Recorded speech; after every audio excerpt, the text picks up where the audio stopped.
जय जगन्नाथ। नमस्कार दर्शक बंधु, आज पाणीपाग अपडेट को आपण को स्वागत। 30 तारिख में घूर्णिबलय सृष्टि, अक्टोबर 1 तारिख में लघुचाप सृष्टि, ओडिशा रे पुणी अति प्रबल वर्षा आशंका। नूतन घूर्णिबलय और पर नूतन लघुचाप सृष्टि होगा जाउथिबारु 1 तारिख में पुणी ओडिशा रे अति प्रबल वर्षा होबार संभावना। अति प्रबल वर्षा होबार संभावना थिबारु दशहरा रावणीपोड़ी उत्सव को भिजाइब वर्षा। फिका पड़िपारे पार्वण, दुर्गा पूजार नवमी, दशमी पूजा, रावणपोड़ी और भसाणी समय प्रबल वर्षा होबार संभावना रही। पुणी लघुचाप सृष्टि होगाकू जाउथिबारु पूजा कमिटी कर्मकर्ता चिंतित हो पड़ते। 30 बा 1 तारिख वर्षा आरंभ हेले ताहा 4 किंबा 5 तारिख जाए लगी रहा आशंका कर जाउछि। वर्षा लगी रहिले भक्त श्रद्धालु संख्या कमिजिब। 30 तारिख में उत्तर अंडमान सागर में एक उपर वायु घूर्णिबलय सृष्टि होबार संभावना रही। यार प्रभाव में अक्टोबर 1 तारिख पाखापाखि उत्तर एवं संलग्न केंद्रीय बंगोपसागर में एक लघुचाप क्षेत्र सृष्टि होबार संभावना रही। यार प्रभाव में राज्य में अक्टोबर 1 तारिख वर्षार परिमाण बढ़िया नहीं अनुमान करा आंचलिक पाणीपाग विभाग निर्देशिका मनोरमा महाती कहते। तांको सूचना अनुसार 1 तारिख में उत्तर संलग्न केंद्रीय बंगोपसागर उपरे लघुचाप सृष्टि होबार संभावना रही। फल राज्य में प्रबल वर्षा संभावना रही। अपरपक्षे उत्तर पश्चिम बंगोपसागर में सृष्टि होता अवपात दक्षिण ओडिशा उपकूल अतिक्रम कर दक्षिण आभ्यंतर ओडिशा रे सक्रिय रही। यह दक्षिण ओडिशा एवं छत्तीसगढ़ दे प्राय पश्चिम दिगरे गति कर धीरे धीरे दुर्बल हो स्पष्ट चिन्हित लघुचाप क्षेत्र में परिणत हो। तेबे यही लघुचाप प्रभाव में राज्य में गत किछि दिन धरी लगी रही वर्षा कमी जाइए आगामी 2 दिन केतेक जिले में प्रबल वर्षा और केतेक जिले में हालुकारु मध्यम धरण वर्षा होबार संभावना रही। रविवार ओडिशार 30 जिले में वर्षा सह बिजुली घड़घड़ी नहीं येलो वार्निंग जारी कराई। रविवार राज्यर किछि स्थान में हालुकारु मध्यम धरण वर्षा होगा बेले केतेक स्थान में प्रबल वर्षा होबार संभावना रही।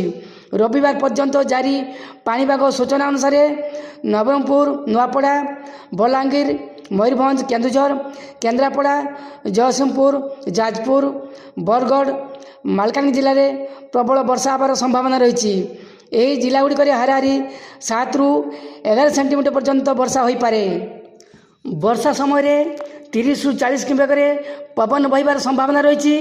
बाकी अन्य जिलागुड़िक हालुकारु मध्यम धरण वर्षा हो।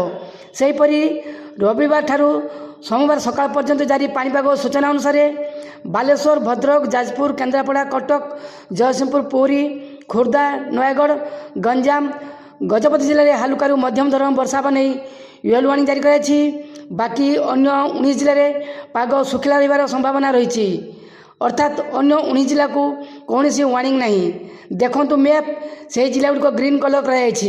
से जिला गुड़िक हूँ मयूरभंज, केन्दुझर, सुंदरगढ़, अनुगुल, ढेंकानाल, संबलपुर, देवगढ़, बरगढ़, झारसुगुड़ा, बलांगीर, सोनपुर, कलाहांडी, नुआपड़ा, बौद्ध, कंधमाल, कोरापुट, नवरंगपुर, रायगड़ा, मालकानगिरी।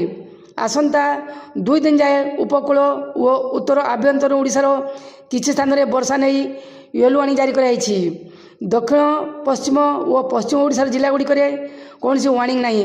अर्थात दक्षिण पश्चिम और पश्चिम ओडिशार जिलागुड़िक पाग शुखिला रही पारे।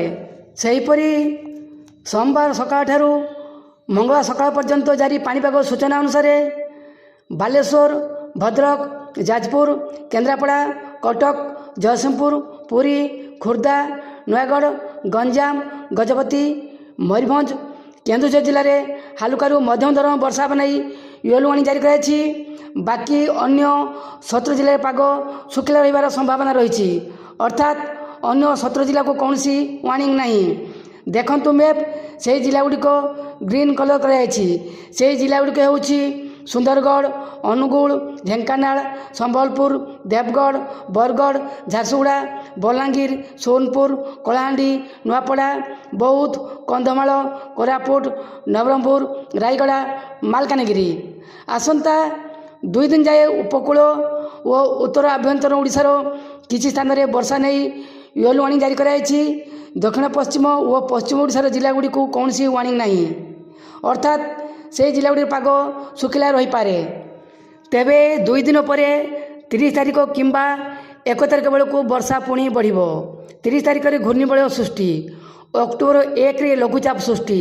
ତେଣୁ ପୁଣି ପ୍ରବଳ ବର୍ଷା ଆରମ୍ଭ ହୋଇ ଅକ୍ଟୋବର 4 କିମ୍ବା 5 ତାରିଖ ପର୍ଯ୍ୟନ୍ତ ରାଜ୍ୟରେ ବର୍ଷା ଲାଗି ରହିବ। ଅନ୍ୟପଟେ ଗତ 24 ଘଣ୍ଟାରେ ରାଜ୍ୟରେ ଅଧିକାଂଶ ସ୍ଥାନରେ ବର୍ଷା ହୋଇଥିବା ବେଳେ 24ଟି ସ୍ଥାନରେ ପ୍ରବଳ ବର୍ଷା ହୋଇଥିବା ରେକର୍ଡ କରାଯାଇଛି।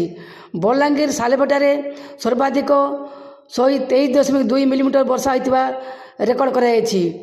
ପଛକୁ ପଛ ଲଘୁଚାପ ଲାଗି ରହୁଥିବାରୁ ଲଗାଣ ବର୍ଷା ହୋଇ ଗ୍ରାମାଞ୍ଚଳଠାରୁ ଆରମ୍ଭ କରି ସହରାଞ୍ଚଳ ପର୍ଯ୍ୟନ୍ତ ପରିସ୍ଥିତି ବେହାଲ ହୋଇଗଲାଣି। ରାସ୍ତାଘାଟ ଶୋଚନୀୟ ହୋଇପଡ଼ିଛି। ଗତ ଲଘୁଚାପ ବର୍ଷାରେ ରାଜ୍ୟରେ ବିଭିନ୍ନ ନଦୀରେ ଜଳପତନ ବୃଦ୍ଧି ପାଇଥିଲେ ମଧ୍ୟ ବନ୍ୟା ସ୍ଥିତି ସୃଷ୍ଟି ହୋଇନଥିଲା। ନଦୀଗୁଡ଼ିକରେ ଜଳ ବିପଦ ସଂକେତ ତଳେ ପ୍ରବାହିତ ହେଉଥିଲା। ପୁଣି 1 ତାରିଖରେ ଲଘୁଚାପ ସୃଷ୍ଟି ହେଲେ ଯଦି ପୁଣି ଲଘୁଚାପ ବର୍ଷା ଲାଗି ରୁହେ ତେବେ ନଦୀରେ ବନ୍ୟା ସ୍ଥିତି ସୃଷ୍ଟି ହେବାର ଆଶଙ୍କା କରାଯାଉଛି। ଲଗାଣ ବର୍ଷା ଲାଗି ରହିଲେ ପୁଣି ରାଜ୍ୟର ବିଭିନ୍ନ ଗ୍ରାମାଞ୍ଚଳଠାରୁ ଆରମ୍ଭ କରି ସହରାଞ୍ଚଳ ପର୍ଯ୍ୟନ୍ତ ସ୍ଥିତି ବେହାଲ ହେବାର ସମ୍ଭାବନା ରହିଛି। ଏହା ଥିଲା ଆଜିର ପାଣିପାଗ ଅପଡେଟ୍। ଆମ ଭିଡ଼ିଓ କେମିତି ଲାଗିଲା କମେଣ୍ଟ କରନ୍ତୁ।